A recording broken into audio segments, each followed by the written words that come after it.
Hey there, and welcome back to Culturally Sound. Man, have we got a guest and a conversation for you today. Ant Davis of Risky Creative.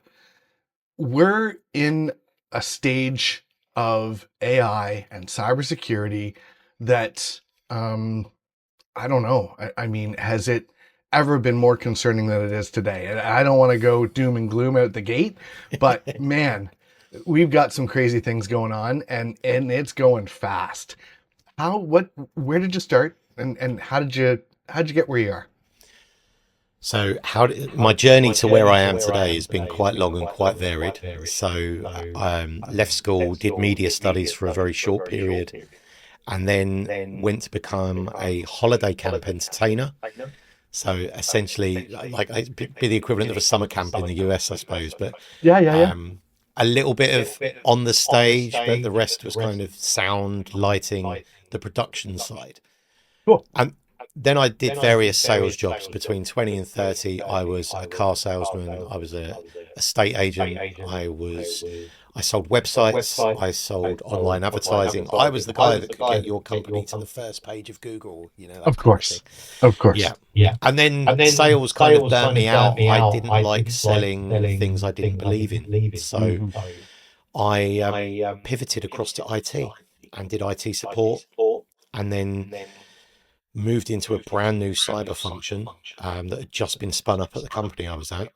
And I was like, I fancy a bit of that. That sounds interesting. So went across, and from there, very quickly realized the human behavioral side was where my real passion lied. That was where I kind of knew how to sell security. So a lot of the things I learned during those sales jobs, I then brought forward to kind of, look, you should be doing this, telling good stories and making it relatable and making it Yes. engaging and talking to them at Yes. their level and making it relevant. So, yeah, and I've done that for 10, 12 years now, selling security behaviors, bringing people on a journey, various different ways to do it, lots of storytelling. And that's how I got here with Risky Creative, which is we've started Risky Creative to help other awareness professionals. Um, Quite often, the role of someone that does security awareness is a solo role. It's someone does it side of desk, or someone is in that role. Many people do it for the first time they've done it. There's a lot of, oh, we need someone in that role. Let's get someone. So our whole view was like, let's offer them some support, let's offer them some guidance. The community spirit in these for the people that work in this niche industry is amazing. So yeah, it was, let's start it. So we have a podcast, and we plan on doing some video content and really just bringing the community together to support each other. That community component, I mean, is near and dear to my heart. I think one of the one of the biggest things is just the general loneliness of entrepreneurship, particularly, you know, the work from home space. Sometimes, working from home for me, it's been great because I've got three daughters. My wife also works from home, and the family component. I spent much of my career working out of the house and never home, so to have this, complete 180 is incredible for me. But I can imagine that it would be quite lonely for those that, maybe they enjoyed working in the office because that was their social community, and so community is incredibly important. What are you doing to sort of spin that up, and the tech industry? I mean, that's kind of talk to me about what that looks like. It's quite interesting you say that, because before COVID, I used to work in the office full time. And Right. then I think it was March the 13th, 2020, it was like, everyone go home. Yes. And going back to the office after like 2, 3 years out, it was really tough. I remember the first time I turned up at the office, I sat in the car and I'd like had a little bit of a panic attack, and I was like, am I all right doing this? And I don't know what it was. It wasn't Yeah. the people. It wasn't, well, it was like just being around people again was really overwhelming. Um, but now I love working from home. I've got 4 kids, and my wife's a full-time housewife. So it's my youngest child was born February 2020. So COVID gave me the opportunity to be around so much when she was so small, and that was wonderful. You know, that's a Right. great, that's a positive from COVID. There isn't many, but it's Yeah. that was definitely My one of them. But mine was now, May 15th. So I mean, right with you. yeah, yeah. But now, I like new role that I've started is there's definitely more office time, and there's now more of a shift to kind of accommodate that, which is Mhm. fine. You know, we have to make adjustments, and you know, in order to progress, we need to, you know, make certain sacrifices. But it's in our space, in the cyberspace, working from home overnight, the threat landscape changed completely, and the messaging needed to change completely because it went from don't let someone through the wing gates, don't let people in the building, you know, wear your ID card at all times, to all of a sudden everyone's working on an unprotected network, and the risks of all of a sudden change completely. So yeah, those conversations had to be had in different ways. You couldn't do them in person. You couldn't put a poster up anymore. You know, now Right. you needed to communicate through a different platform. So engagement was really important then, and talking to them, talking to people about the space they occupy currently was really important. It was a very quick message change. How do you,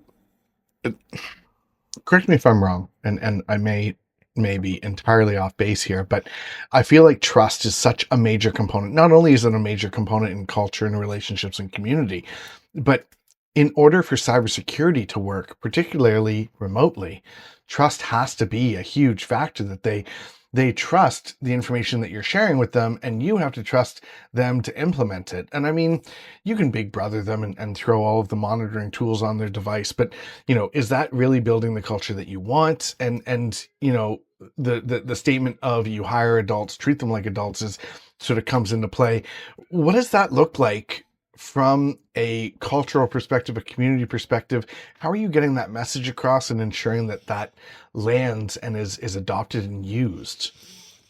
Trust is a difficult one, and different I speak to people that work in different types of organizations, financial, tech, you know, traditional 300-year-old companies to startups. Yeah. And it's very, very different. The appetite changes per Mm, organization. So good word. Yeah. I know an organization that was really, really protective about its IP.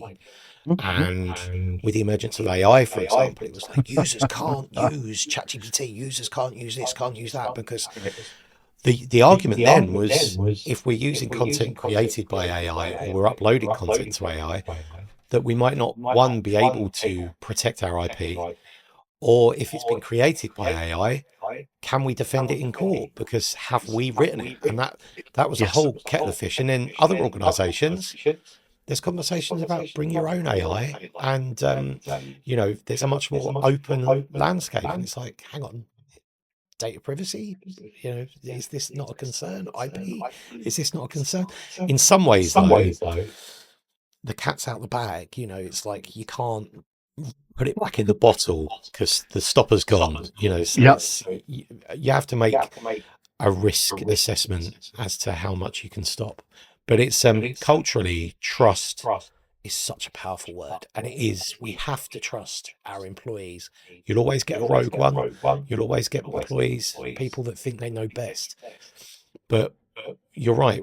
The actions of humans can't be patched. You can't buy an off-the-shelf product to patch a human. You can put certain stops in the way, Yep. but quite often the security controls you have in place, or the processes you have in place, aren't great, and it's too easy for people to make a mistake. And that's quite often what a lot of data breaches are caused by. It'd be a mistake or just carelessness. So I mean, you touched on Sorry. so much. No, so much of interest. I'd like to, I'd like to pull in the thread of ownership, because I Mm. think that with AI, this there's there's multiple perspectives on this, and multiple angles of attack on this, and I'm curious on your perspective on it.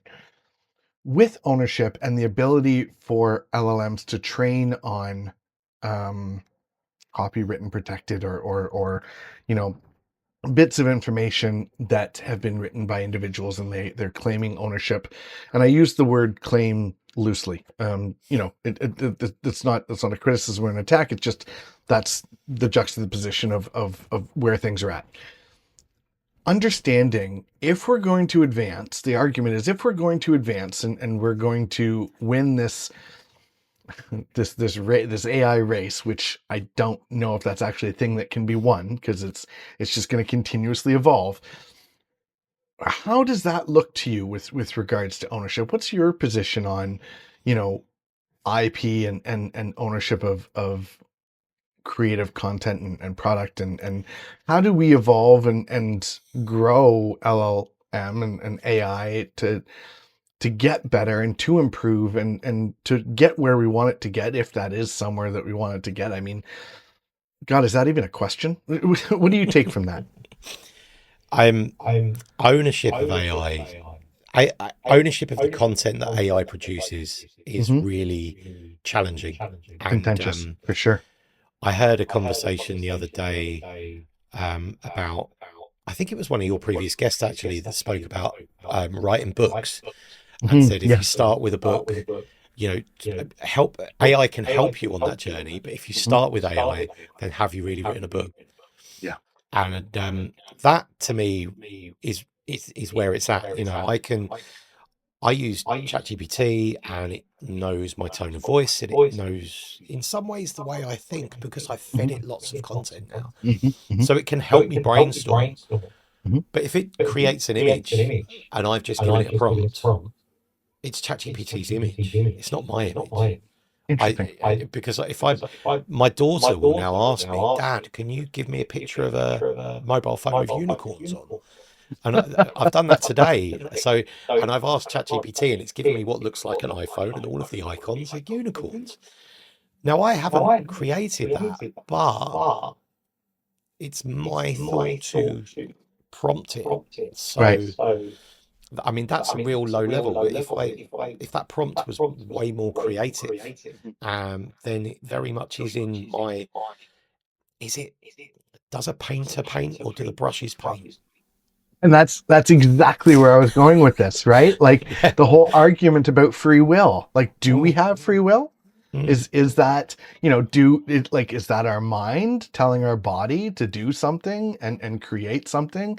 And is that the same as drafting a prompt and just using the tool of ChatGPT instead of the tool of the paint and the paintbrush? And if that's, if painters have always owned art in that way, then what's the difference? It's just the tool and the palette. I heard a software engineer that I know. Okay. She recently changed jobs. She was made redundant from the role she was at, and she was critical about ChatGPT. I think it was ChatGPT Okay. because as she lost access to her corporate ChatGPT account, Mm. she moves to a new organization. She's starting Mm-hmm. from scratch. Mm-hmm. And you almost need a way to transfer the soul of your ChatGPT to like, or Interesting. we own it, as an Yeah. individual. And then do you sign an NDA with the company you work for? This is the problem. Like, she's now Totally. going into a new organization, Yeah. less capable than she was before because she Mm-hmm. was a ChatGPT ninja, Right. and now she's going with a, virgin ChatGPT. Yes. So, yeah, I mean, traditionalists will go, "Oh, we're employing her because of her CV and because of the skills that she's done in previous roles." And it's like, yeah, but Yes. now you, you, if you employ a mechanic, they bring their own set of tools. They bring their own toolbox, their own spanners. Typically, they will have their own set of tools. A hairdresser, my wife was a hairdresser. She has her own scissors. Mhm. No one else is allowed to touch her scissors in case they break them, dent them, or. But if it was like, oh, you've got a job at a new salon, here's a new pair of scissors. Hmm. Hang on, no. So it's interesting. The ownership and the whole control. I think For we're sure. only at the beginning with Yes. large language models, and I do Yes. think there needs to be a. Do you want to export your brain and put it in a new one, but not the data or something? It's Yeah. I mean, I'll leave that to someone much smarter than me to pull apart. But I mean, it's just, it's an when you said ownership, that's exactly where my mind went. And yeah. So secondly,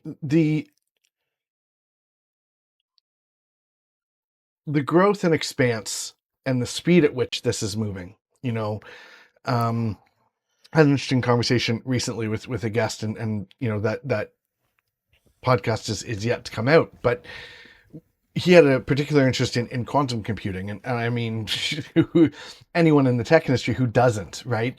6 months ago, what was perceived to take a billion years, 10 billion years, is now getting done in what, something like 24 minutes or something like that. Like the speed at which, and like we thought, I was getting whiplash from the AI developments and the different ways that we could create a unicorn with a rainbow, you know, spike and tap shoes with ChatGPT was quick. Like this is going to get insane, right? And I thought we were already at the insane stage. So like, are we going ludicrous speed now? And you know, what's next? What does that look like to you? What are the fears? What are the hopefuls? You know, because there's always that yin and yang. What does that look like in your perspective?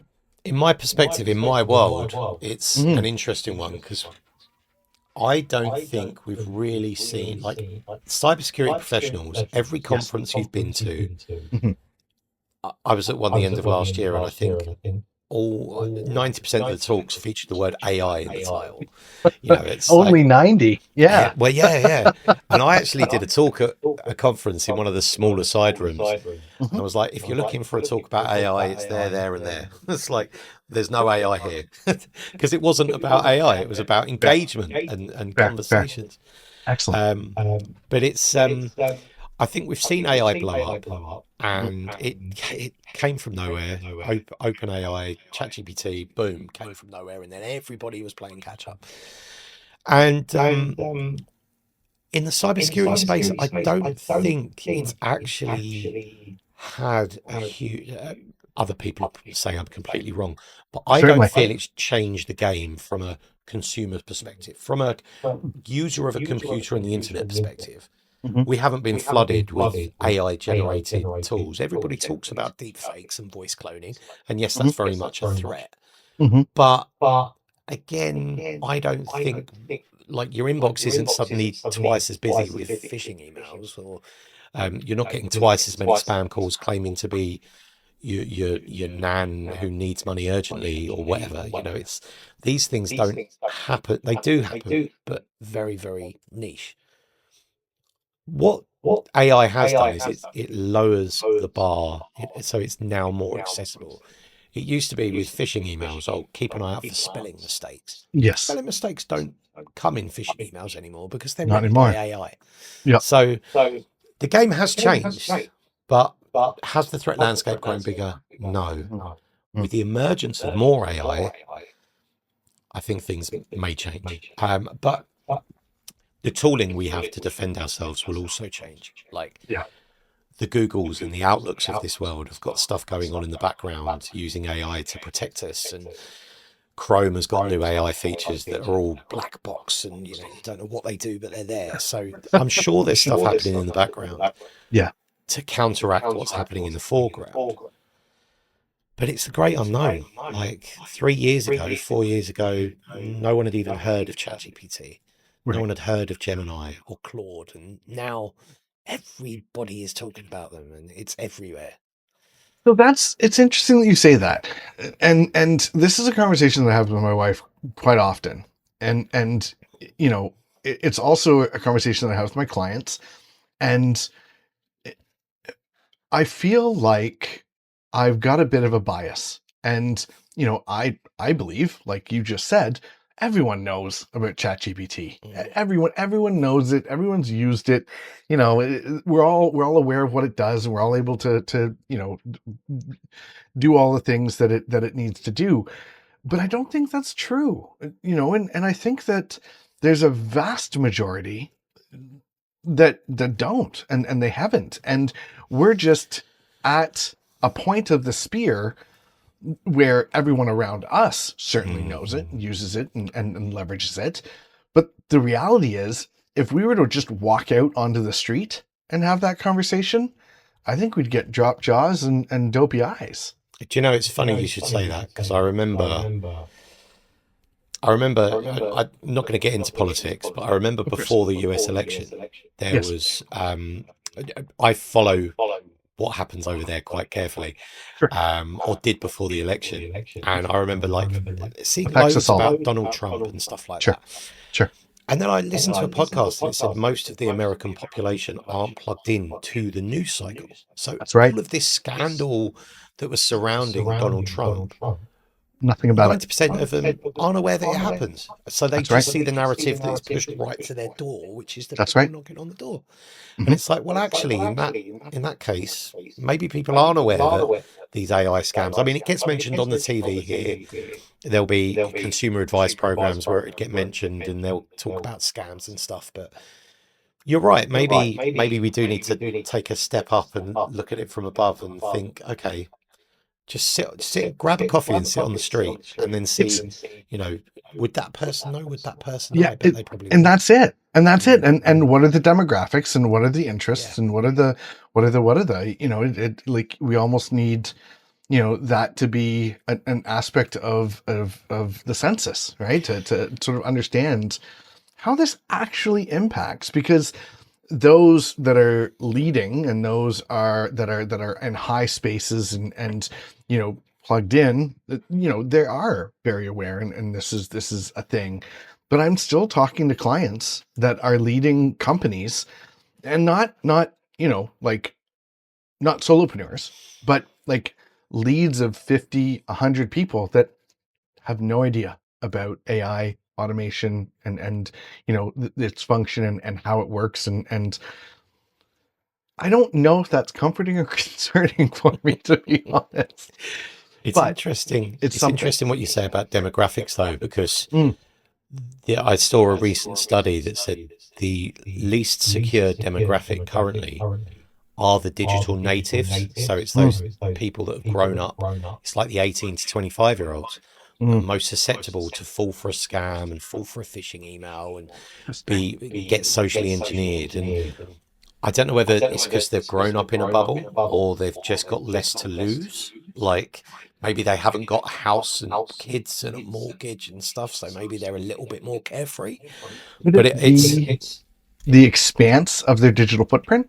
well, Whereas the boomers, they don't like, they may be on Facebook, mm, but they don't use digital banking. no, They don't use websites. They have one email, but it's a single inbox, and it's all forwards of silly jokes that their friend from university sent them, right? And uh, you know, that's an interesting statistic. I think the expanse as well. Like the attack threshold is so wide because you've got Instagram where there might be a fake advert for a shirt that they've seen and they want to buy it, Yes. or it might Yes. be Facebook for some controversial clickbait story that then takes them Yes. somewhere. So Mm. maybe because they are digitally native and they're across all of these platforms and spend most of their time online, You got it. that they're just being hammered more, and that Yeah. might be what it is. Their Yeah. surface area is just so vast. Mm. Yeah. So one of the interesting points that we talked about before we sort of hit the record was, and I sort of touched on it, but I'd like to go a little bit deeper into it. One of one of the pushing motivators for this podcast and to have these conversations was I had an interaction with a prospect and someone that I thought, maybe I could help, and being a solutionist, I'm sure he had a problem that I could participate and solve, and there wasn't trust because we hadn't spoken. We hadn't had any FaceTime. We hadn't shaken hands.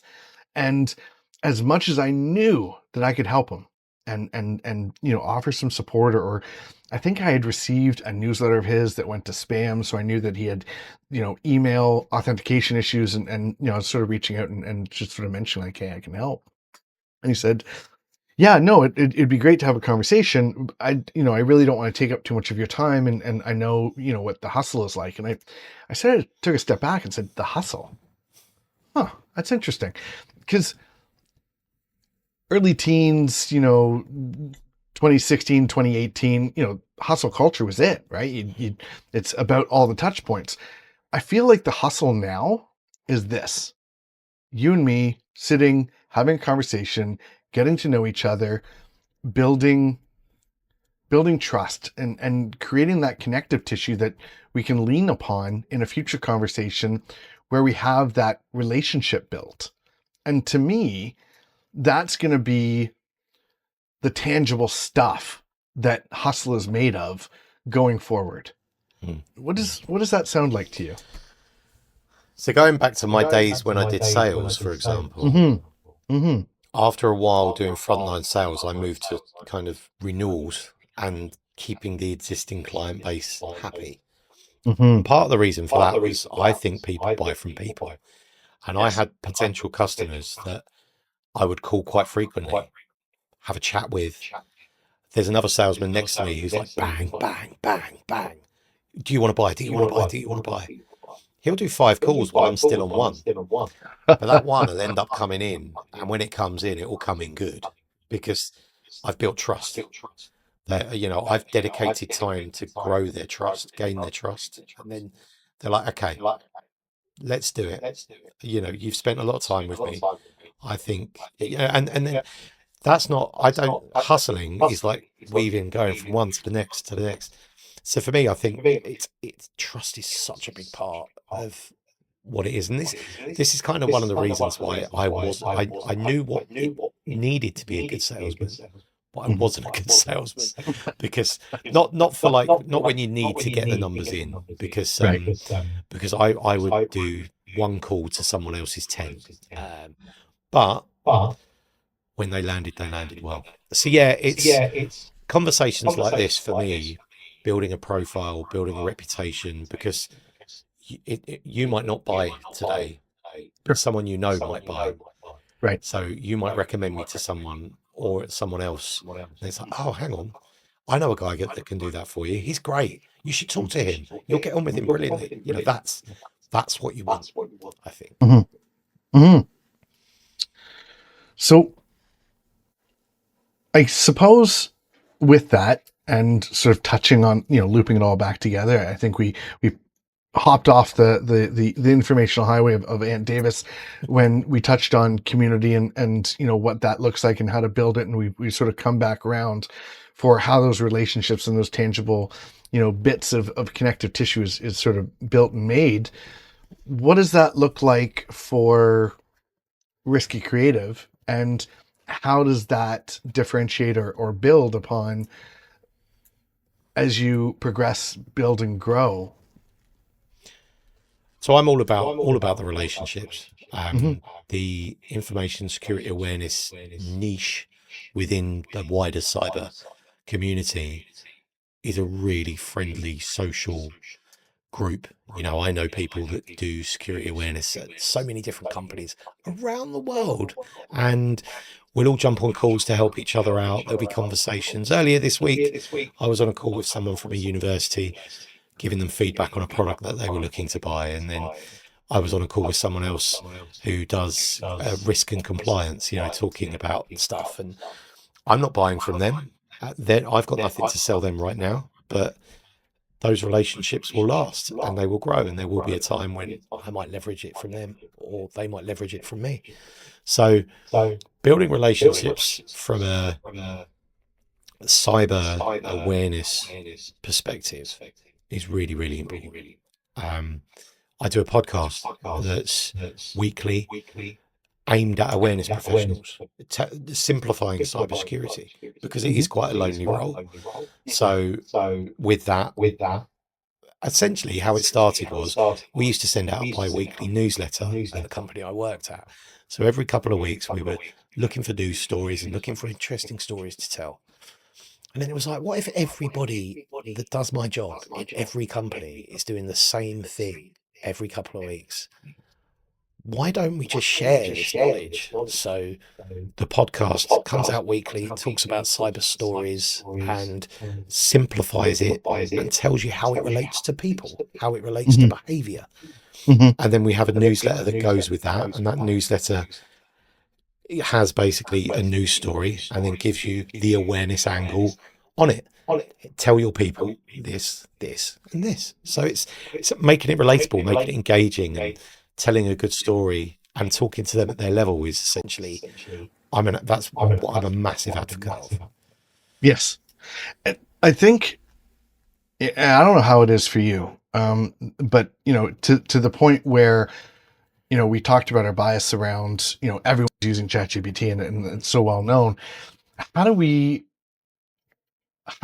have the empathy of those that don't, to be able to keep them safe and communicate in a way that allows them to consume and apply what we're looking to share in an age where the technological gap is not just a gap, but it's a chasm between those that know and those that don't. You have to have conversations with people, and you have to do what I say. You have to sit down and look at the world around you. So we did a newsletter for developers, and the language we would use was technical. But then we'd do a general newsletter to the whole employee population. And that's from like accountants, legal, developers, to pickers, packers, van drivers. There's a chasm of. So you need to find a tone that's accessible to all. And it was friendly, it was conversational. It was like this, we just talk to people like they're human. Like they're people. Exactly, like they're people. And we would give them the ability to go off and find some more information if they wanted to. So those that were technical could dive a bit deeper, or could come for and have a conversation with us. So it was about being approachable as well, and just being human.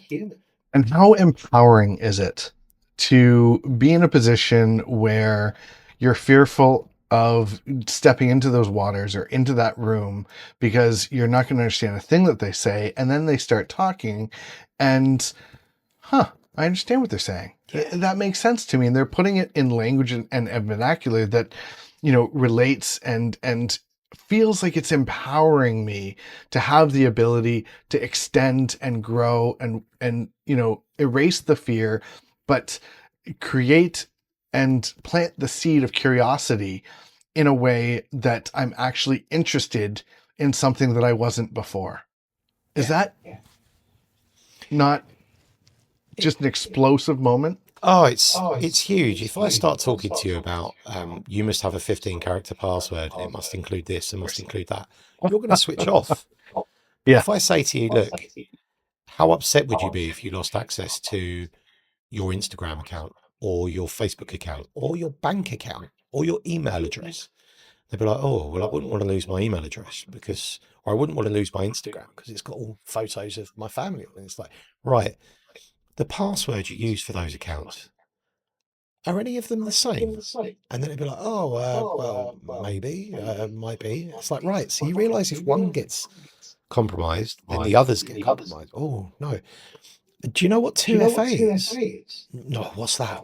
Wow. And then you get into a whole conversation. So password reuse is a massive issue. So I had a friend that, she had a business that she ran on Facebook. So she used Facebook messages to connect to her clients. It was a cleaning business. And she lost access to it. She woke up one day and was signed out and couldn't sign back in. And then she went to her email account and she couldn't access her email. So she phoned me knowing what I do for a living. And I was like, okay, let me have a look. So we did a password reset on her email account. And then looking in her email account, couldn't see anything wrong, but then went to her bin. And someone had got access to her email account because her password was really, really simple, like her husband's name and the year they got married. So someone had got access to her email account. They'd used the email account to reset the password on her Facebook account, deleted the emails and just left them in the bin, so she didn't know. And then they'd used the Facebook account to create an Instagram account that breached Instagram's terms of use. So Meta closed down the Instagram account, closed down the Facebook account it was associated with.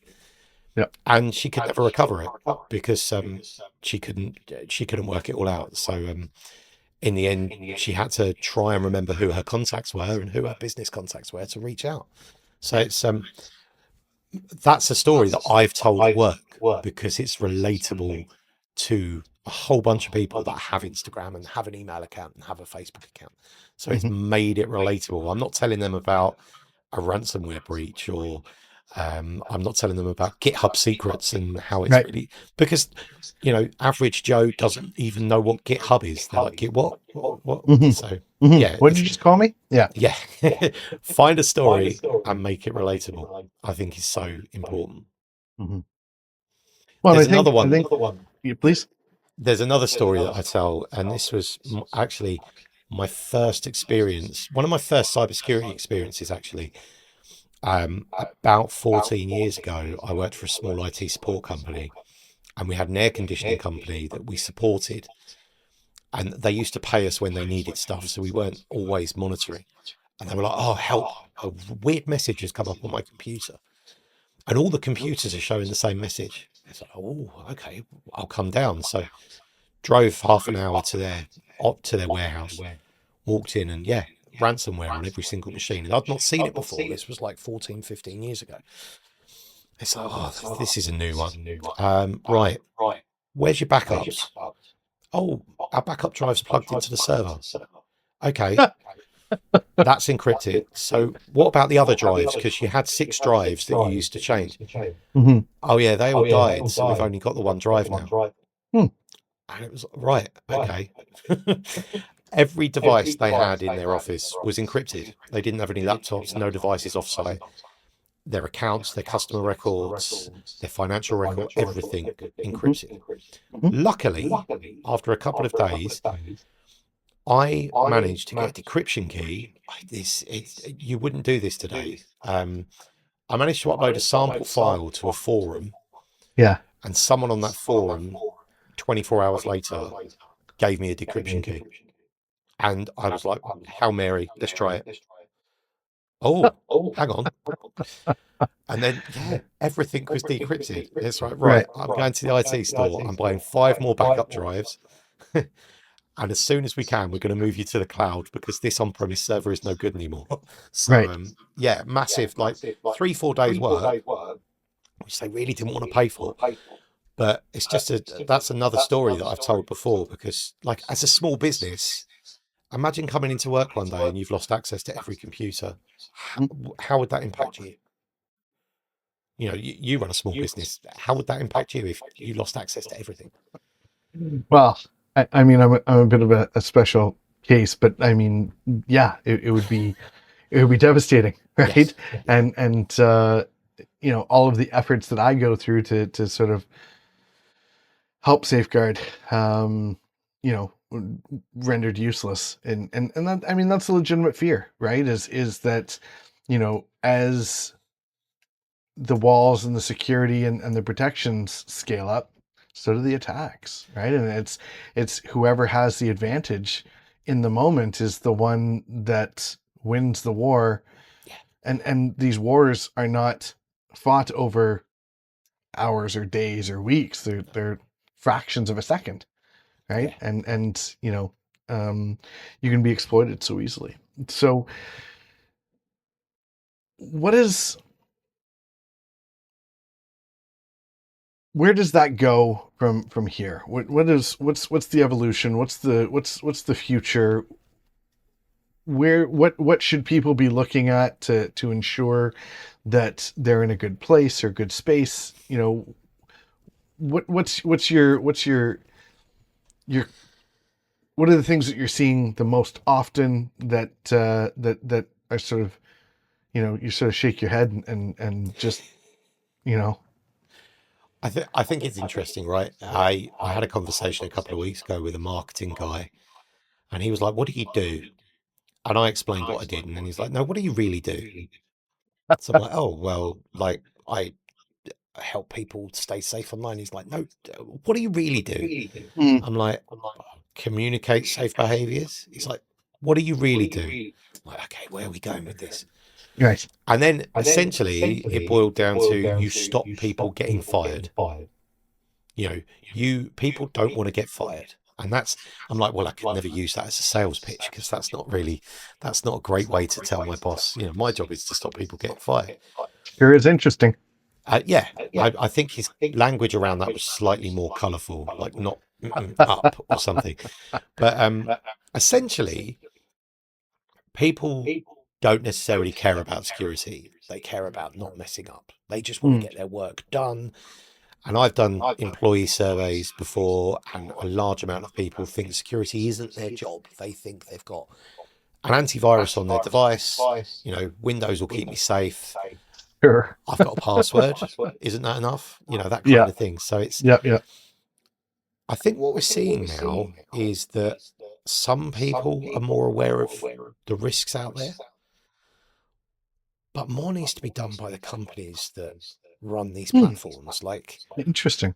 I don't think it's acceptable in this day and age that phishing emails still land in inboxes. Some of the phishing emails that I see pretending to be from Amazon or pretending to be from Microsoft. I could write something in AI to stop that landing in an inbox. Why have Microsoft or Google not done it?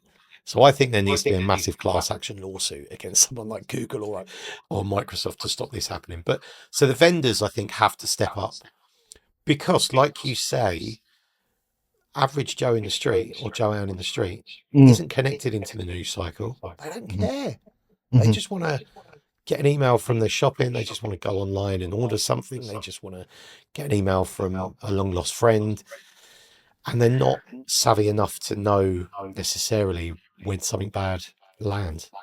So, what an interesting perspective. And what intrigues me most on that is, as we've sort of alluded to already in our conversation, there is a chasm of awareness difference, right? Mm. And so, as much as there's that distance between, the people that have cybersecurity awareness and those that don't, those that have a large surface attack area and those that don't, same with those that send those emails. And in order to receive a legitimate email or receive a phishing email, I mean, to me, I see that as a knife's edge. And to run that knife edge for Google or Microsoft, and this is not to absolve them of responsibility or accountability on this, but when you have standards coming out in February of last year around, you know, email authentication, and companies and businesses are still not adhering to those authentication strategies and certificates, and we're over a year later, Mm. how do we hold them accountable for delivery of a phishing email versus a legitimate email landing in the inbox? And what does that evolution look like? Like, what are the steps that need to be taken? Is this, BIMI is now a new, not new, but is now being touted as something that's going to take over some of that authentication responsibility? But what is that like? How do we differentiate, and how do we ensure that the legitimate emails are getting through for something they've bought on Amazon, and the phishing email saying, hey, here's your refund, supply your credit card, that is the phishing email from Amazon? Do you know what? I think the whole emergence, what happened last year with, DKIM and DMARC and Yep. the new requirements SPF for and all the email rest. and Yeah, all yeah, of yeah, that. yeah, I yeah. think that's just passing the buck. I think that's Microsoft and Gmail and that, Yahoo and there's yeah. some, all of those mail vendors passing the buck on to us saying, Uh-huh. here's what you must do. It's like, but organizations find that really hard to do because there's Yes. all kinds of corner cases why DKIM and DMARC are difficult to implement. Um, and I know because we'd had those conversations many years ago about doing it because we wanted to do it, but it was like, this is too much work. So I think that's them passing the buck. At the end of the day, I'll get an email from Amazon. I can see it's from Amazon.com. It's from a Hmm. verified, trusted email address, Hmm. and it's easy for an AI, for example, to learn that that's the address messages like this normally come from. And then if I Absolutely. get one saying, here's your Amazon refund, but it's from w5642.net, and it's from some random email address, it's hang on, that says Amazon refund. That doesn't Yeah. say Amazon.com. Yeah. No, I'm not going to allow that. but Right. they still land in the inbox, not always. So Right. the si- I, the vendors need to do better. Email is a broken technology. It's so old. But there's another analogy to this. It's like you can't just a car, right? You need to get a driver's license. There's your Yes. training. So Yes. you need to do some driving tests, earn your driver's license to show you are capable to drive. So that's your onboarding training for any product. Yeah, yeah. Sure. But at the same time, the car Yeah. manufacturers have to build cars to a certain standard to show that they're Mhm. safe. Mhm. And for example, the Cybertruck isn't allowed to be sold in the UK because it doesn't meet European safety standards. Huh. So you You mean you cannot can't drive, have panels you just fly cannot. off? That's not allowed? It's all about pedestrian safety as well because of the way it's built. So actually, the Yeah, sharp corners and stuff. of So the course. Cybertruck is not allowed on public roads in Europe because it doesn't Hmm. meet crash safety standards. So cars have to be built to a certain standard. Email IT solutions should be built to a certain standard to keep people safe. And my argument is that currently Outlook, Gmail, AOL, Yahoo aren't built to a certain standard. They're built to the standard of a 1960s Chevrolet that when you crash it, it's going to just crumple up. Whereas Right. we need Or not, Volvos. and just Yeah, go right through. yeah, Yeah, for yeah. sure. So I mean that's interesting in as much as, what I guess the concern with, I mean, even social media, right, is legislation and making sure that there's governance around these things. And GDPR has been vastly superior to, um, the US. The argument is GDPR is overreach, US is lackadaisical, and you know I'd agree with that. encourages free market to have free governance. But then you have PCI compliance in the financial world, where it's very stringent and it's globally mandated, and it doesn't matter who you are, you're susceptible to those fines. Why the hypocrisy? Mm. Because one allows for the other to become actionable, right? The social media, email, and account transaction are all intermixed and intertwined, and all intermingle and interrelate. Why is it lobbyists? Is it the tech money is keeping email just antiquated? Like, why? And I mean, to your point, I never really considered how ancient email is, and particularly from a technology perspective. It hasn't changed much No, since what, 96, ninety yeah, two, somewhere around there, when it was created yeah. to sort of step up. So what does that evolution look like? I wish Visa did email because it'd probably be much more secure than most of the email solutions we have now. And it's Sure. what do people care about most? Their money. So the banking sector, for example, is inherently secure. The legal sector is inherently secure because it's money.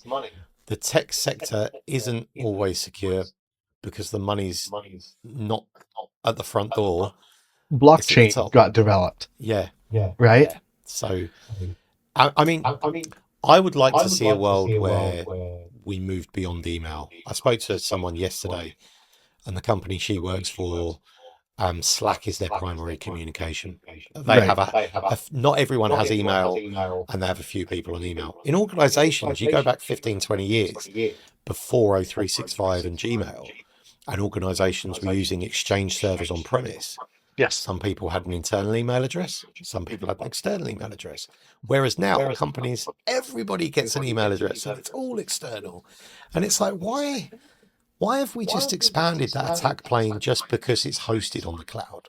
We could still go, okay, if I'm gonna say, for example, Google, you work at Google, okay, you can have a google.com email address, but it doesn't mean that it doesn't that anyone is allowed to send an email to it. It could just receive google.com email addresses. And I think if organizations started going, yeah, actually, who needs to email externally? Many of our business don't. So let's just put a block in place to say that they can only receive from a trusted domain or two or three. And I think that's an easy step for many organizations to do.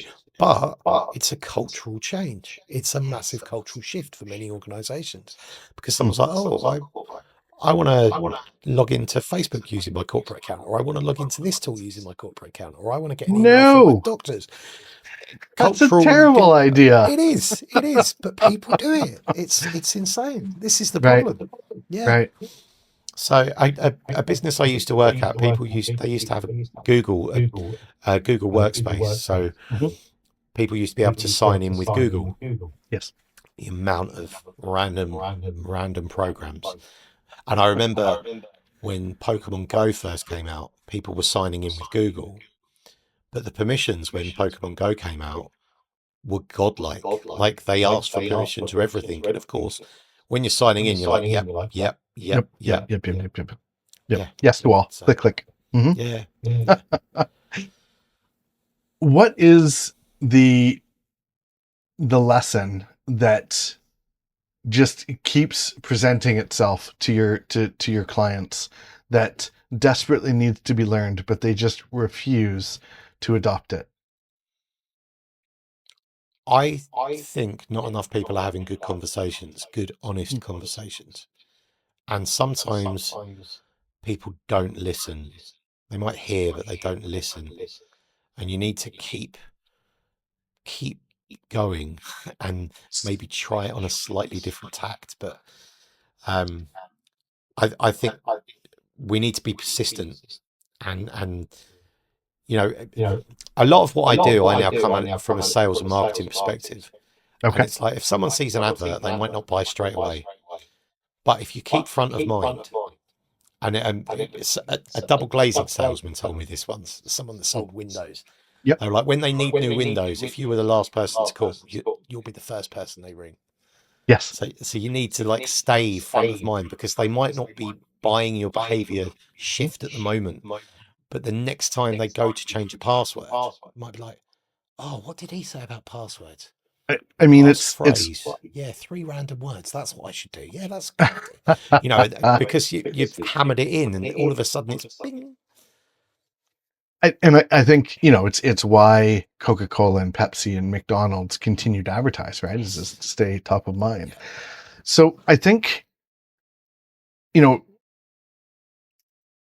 what is interesting about that is, and I don't know what it's like in your social circles, but certainly, on this side of the pond, the conversations are extremely polarized.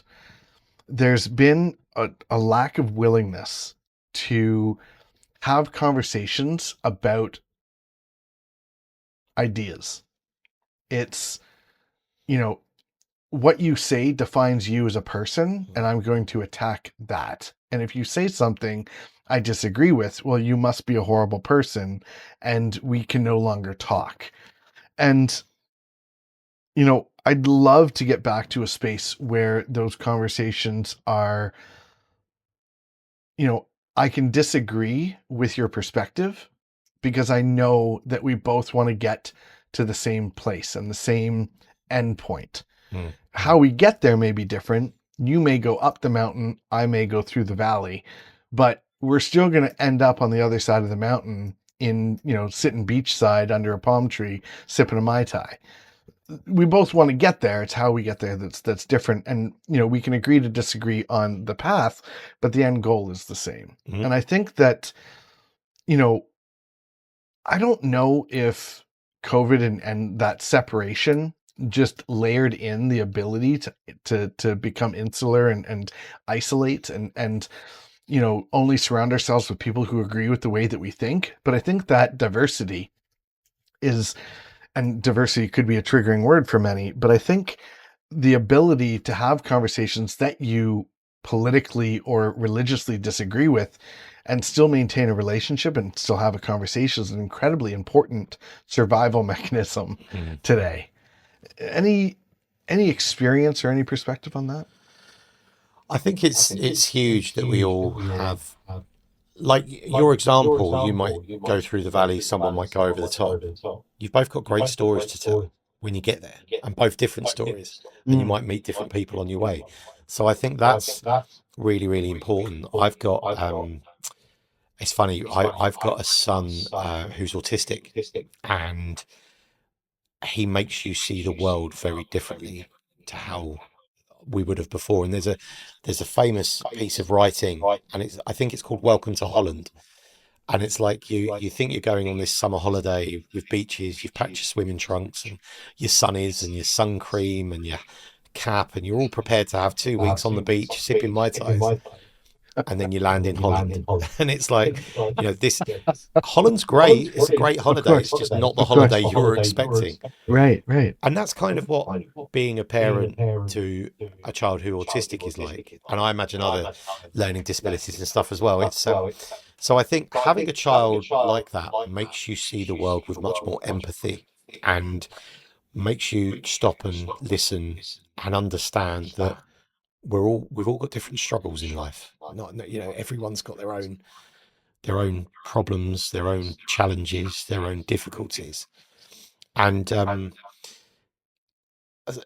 what I've done, actually, what you do as a parent in a situation like that, is you end up cutting people out that ask the stupid questions, because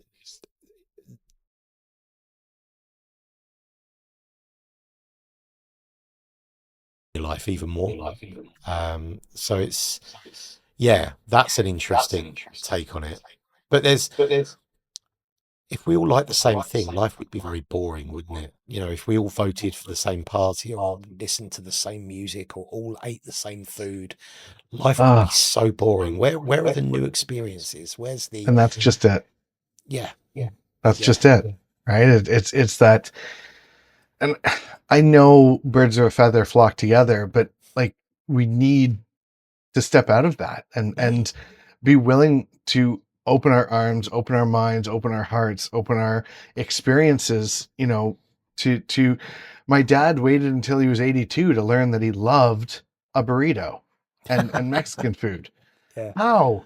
How could you go through your entire life, you know, being so staunch in your opinion that steak and potatoes was the only way to eat, and then when you're in your 80th year, learn that burritos kick ass. yeah. I don't,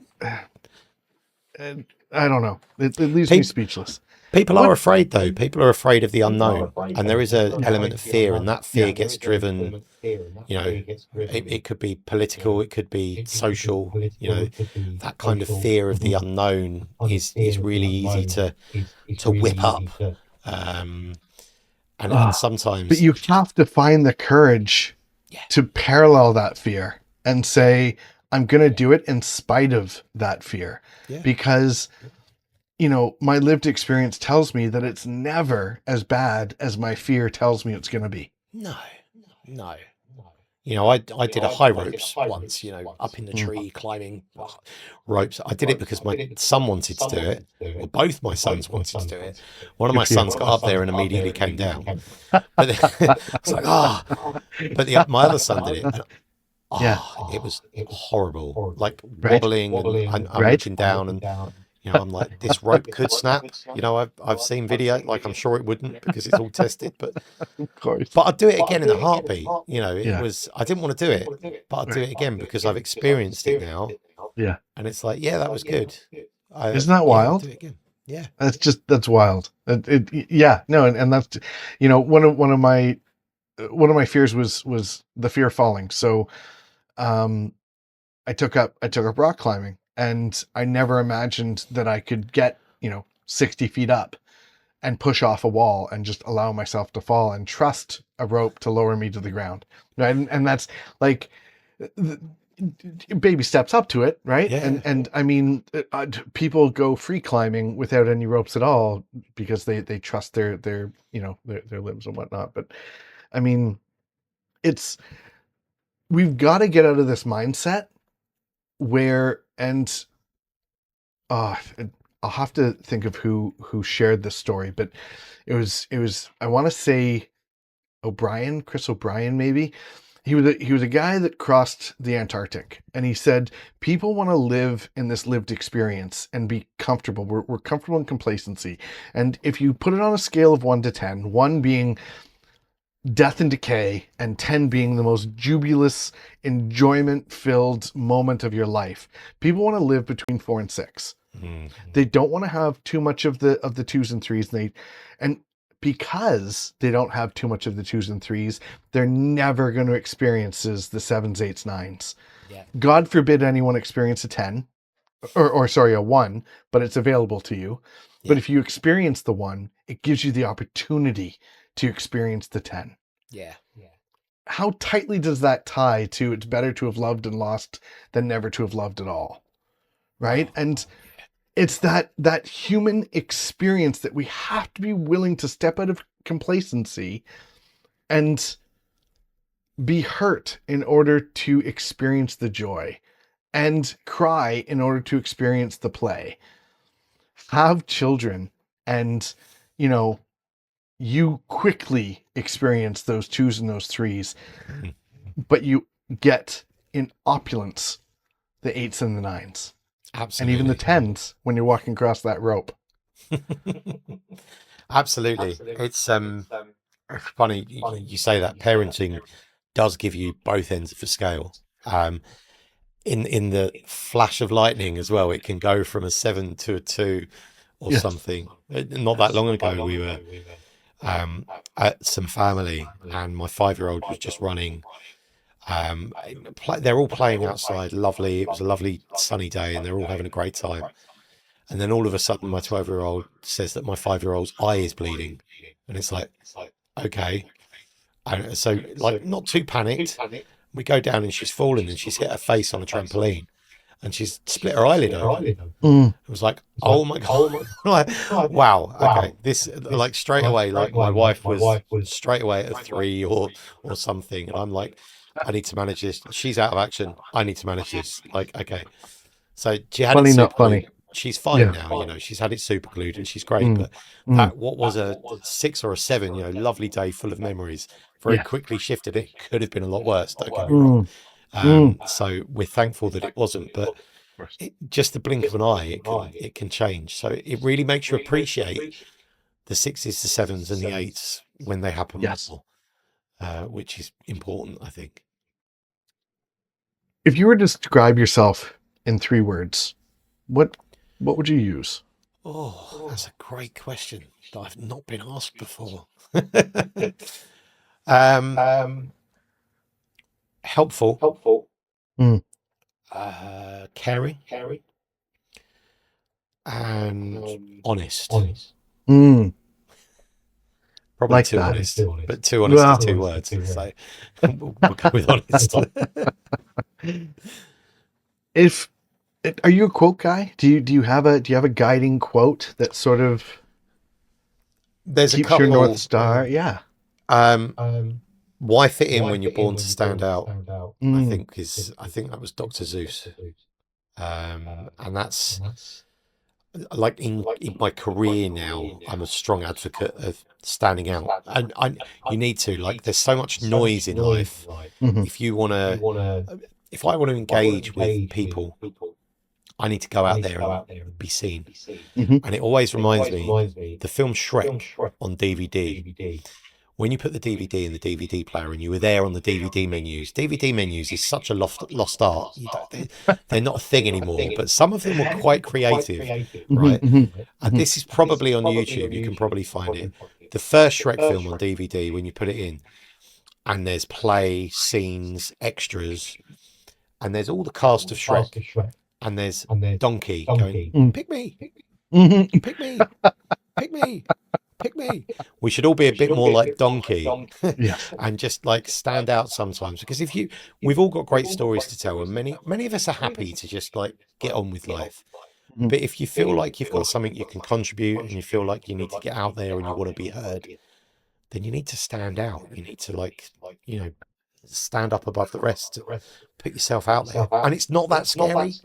Like, I'm actually quite shy. Like, I'm used to a camera now because of the podcast, and used to a microphone because I used to do it on stage. But God, it's like, sometimes, talking at a conference last year, and it was only a small room, but I was like, oh, and it was a mixture of excitement, but also nerves. Do you know what I mean? So, But you have to have that, and some I need to get a psychologist on here, and we need to have a conversation around humans' resistance to play and joy, and why we lose it, and what that is, what that mechanism is. And maybe I don't need to get a psychologist on here, but I'd love my community to share with me, specifically what that is, so that we can turn that around, because I think our willingness to play directly correlates with our joy and what we find in life.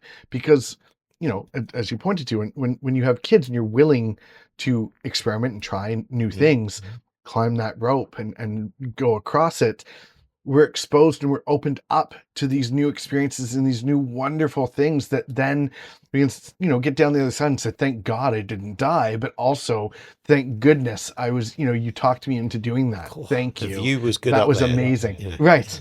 Yeah. Right. Yeah. Right. Do you have a morning routine? Is there something that you wake up and you need to get accomplished, or an evening routine that sort of sets you up? I really don't. My mornings are a bit, well, they tend to be quite rushed. It'll be a lazy wake up of like 20 minutes, half an hour, and then there's a mad rush. Because we do, because we've got 4 kids. There's like different school runs to do, and one of the school Yes, of runs is course. quite long. So Okay. yeah, that is normally get myself a coffee, get myself a bottle of water, get in the car, ready for like to drive for a couple of hours, and then it's like podcast, audiobook, and then like zone. And sometimes it's nice to not have anything and just have the road noise. And my son will sit in the back with his headphones on, watching an iPad. So sometimes it's just nice to be there with the road noise to think. I know people that Austin Kleon, who's an author, an artist, he's an advocate for ironing. So he does the ironing because it's time for him to think. And he's like, creative people need time to just be down and relax. So ironing is a great exercise for him to zone out and have creative thoughts and let his mind wander. And I think we could all do sometimes with just some time to let our minds wander, because it might go somewhere really interesting. Yes. Well, could go either way, really, for some of us. It could go either way. Yeah. But I mean, I think you're absolutely right, and I think there's research, and maybe I need to dig that up, around white space and allowing the opportunity to just, not meditation where you're trying to completely gain just tranquility and quiet your mind, but the white space where you hold space for that noise. And you just listen to your brain rattle off all of the things. You don't action any of them. Oh, that's nice. Interesting. Oh, that's a curious thought. And you just listen to it and cycle through it and just allow that space for creativity. I don't know at what point you stop. I mean, eventually you're going to come across a thought that either scares you, that you have to action, that oh my God, I forgot to do that, or enough time will pass where you feel you need to move on to your next task. But interesting. My mum told me a story just the other day that I can't remember what we were talking about, but she said that when I was a kid and I had homework at school, I would be sat in my bedroom with the music blaring, doing my homework. Yes. And she said, I don't know how you're able to do your homework with the music on loud. And I find myself doing that now, like real focus times.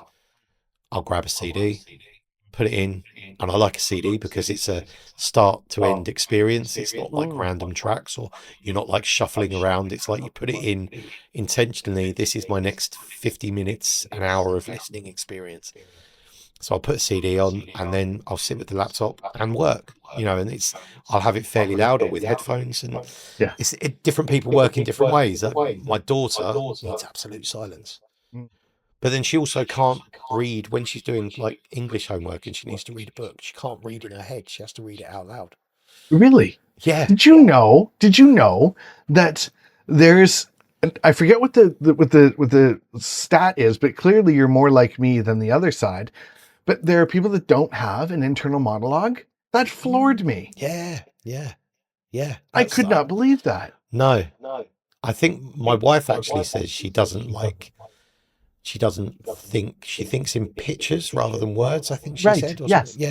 Yeah, Yes. And it's like, what? No, hang on. And I'd completely forgotten about that until you said that. But like, I can have a whole conversation back and forth argument in my head about, should I do it? Should I not do it? What do I want for dinner? What don't I want for dinner? Mm-hmm. And she's picturing like egg and chips or shepherd's pie, or it's like, okay, this is different. Yeah. Which one makes you salivate more? I think I'd be more inclined to fall to my whims if it was images than thoughts, I think. But yeah, I think so. What's the one thing that you're most afraid of? And you can be as vulnerable or not as you wish, but the one thing that fears you to your core, and why? I've been really fortunate in my life that I've got to 44 years of age and haven't really experienced any close loss. And it terrifies me, how I would navigate that. Everybody in my life has been healthy enough and, so at some point my parents are getting older, and as I get older, there's less weddings, there's more funerals. So that terrifies me, and it's that unknown. It's also, life's really short, and I'm now 44 years old, and I look back and I'm like, I've got, my family is my greatest achievement. But I'm like, I've not got much longer to go. It's like, I need to start like making some awesome memories, or start like locking in for the future. Right. Because I didn't worry about it. Like, it was so far off. And now you always have more time. Oh, pension. What's going to happen? Yeah. I don't want to work for another 20 years. So I need to sort that out. Yeah. So you and I both. Yes. So loss is the big one, because, some close loss is probably not far off. That kind of terrifies me. Well, let's hope it's further than closer.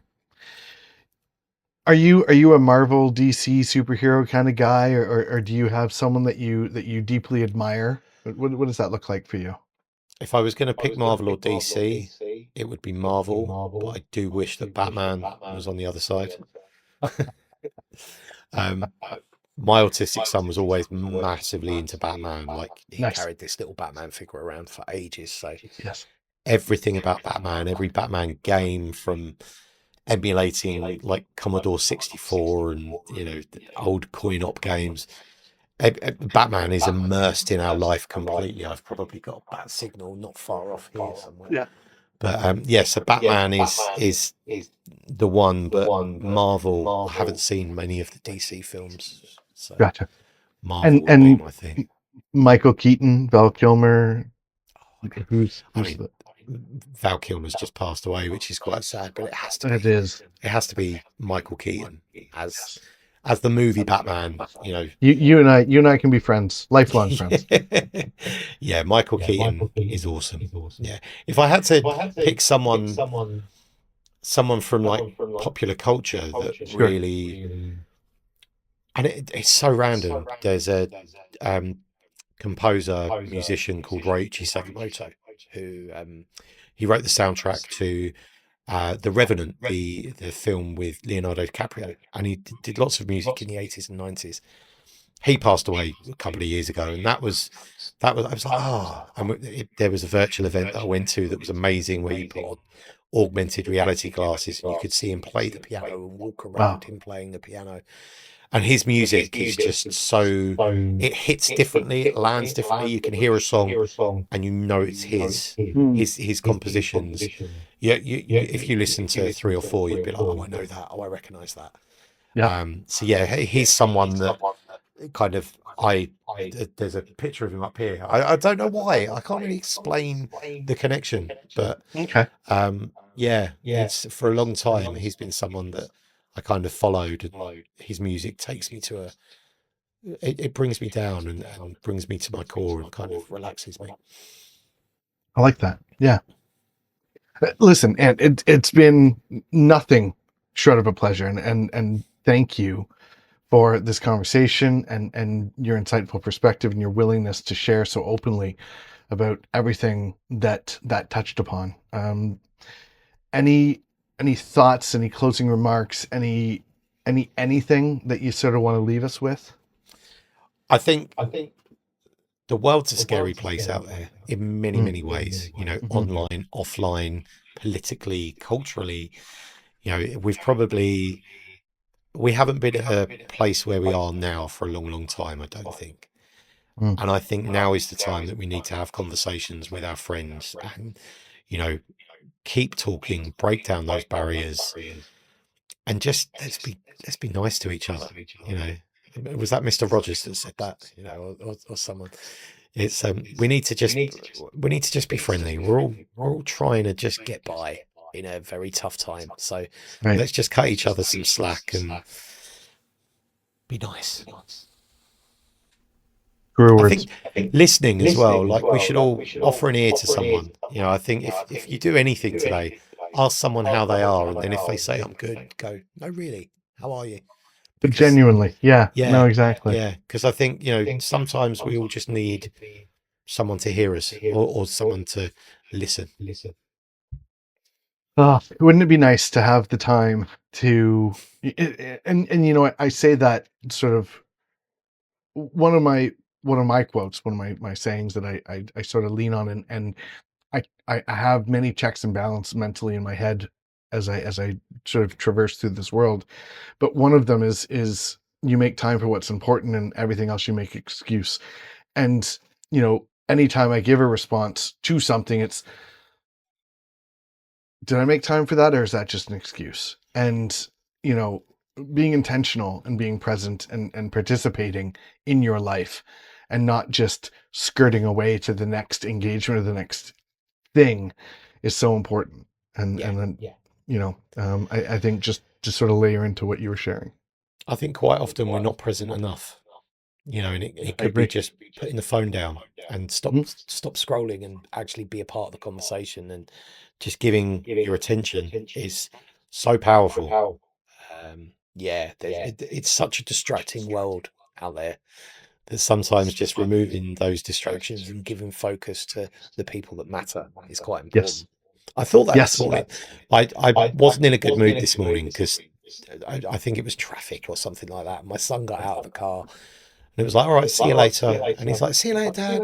And I was like, yeah, I'll see you later, walking off. And I was like, no, that's not how I want this interaction to end. And I was like, see you Yeah. later, mate. See ya. Because I felt bad, like just Good for you. storming off. And Yeah. he's like, oh, see you later, Dad. And I'm like, yeah, see you later. It wasn't his fault that I had bad traffic and was like a little bit bothered by that. So, but it So it dawned on me that's not how I want this interaction to end. another one of those things that I governs my life, like what I just shared, is you know you never remember the last time you pick up your kid, No, no. and in that moment, right? Do you want that to be the goodbye? God forbid. No, no, I God know. forbid. No. But you know, every time my kids leave for school in the morning, I have to, if I'm home and if I'm able, and no excuses, I need to be able to walk over, give them a hug, make sure that, hey, have a great time at school, no matter what the morning brought, Yeah. no matter what that looked like, you know, be sure to be intentional about that, because you never know.